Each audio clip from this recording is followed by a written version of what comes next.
The greatest short-term climate change impact for humans, infrastructure, and Alaska's energy supply is not slightly warmer average temperatures. Rather, the most damage will be caused by extreme events such as heavy precipitation, drought, freezing rain, wildfire, and the sudden ground collapse from permafrost thaw, all of which will become much more common. New, expensive, and critical infrastructure must be placed in climate-safe spots. Future energy development must take the rapid Arctic environmental change into account in all decision-making. Adaptation tactics will have to be specialized for changing Arctic environments. Actions will be more cost-effective if they are proactive rather than reactive. Extreme precipitation is amplified by climate change. This means unusually high precipitation in short period of time, such as the record rainfall that caused the fatal Haines landslides in December 2020 and the heavy Anchorage snow of December 2022. Climate change also manifests in the frequency and intensity of drought.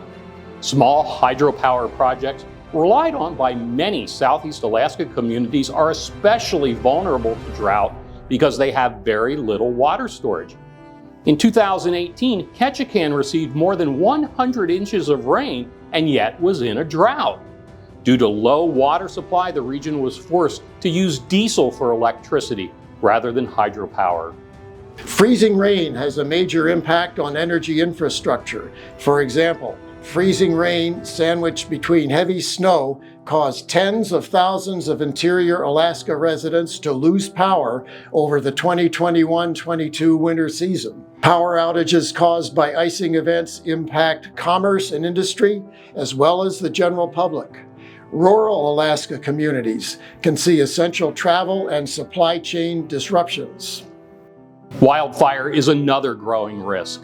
The frequency of severe burns has dramatically increased over the past 30 years.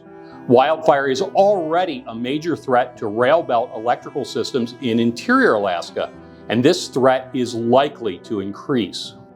Changes in permafrost likewise threaten infrastructure, especially in the energy sector.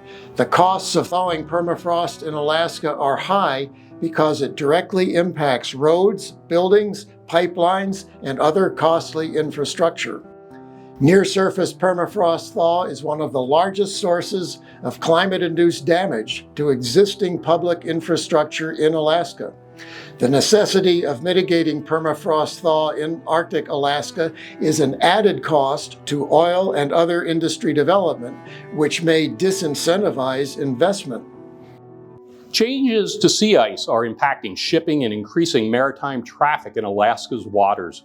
With the Bering Strait as a pinch point, increased maritime traffic is a serious concern for Alaska. With this in mind, the Alaska Arctic Policy Commission made a port in the Bering Strait region a priority. Such infrastructure has significant energy needs and should have a structural design that takes coastal environmental change and local needs into account. Increased ship traffic and associated infrastructure will also have major impacts on national security, tourism, and subsistence activities. New infrastructure is required to diversify Alaska's energy portfolio and generate economic gains in construction and other sectors related to transitions in the state's energy development and production. Given the rapid changes to Alaska's coastal and terrestrial environments, infrastructure for oil and gas, as well as any renewables, will have to account for instability of permafrost, more extreme rains, flooding, droughts, and storms. Alaska can be an Arctic leader in developing climate-safe infrastructure techniques and materials. However, the current pace of environmental change in Alaska calls for proactive planning and science-informed decisions. For more information about Alaska's energy issues and trends, access the full Alaska's Changing Arctic report at this link.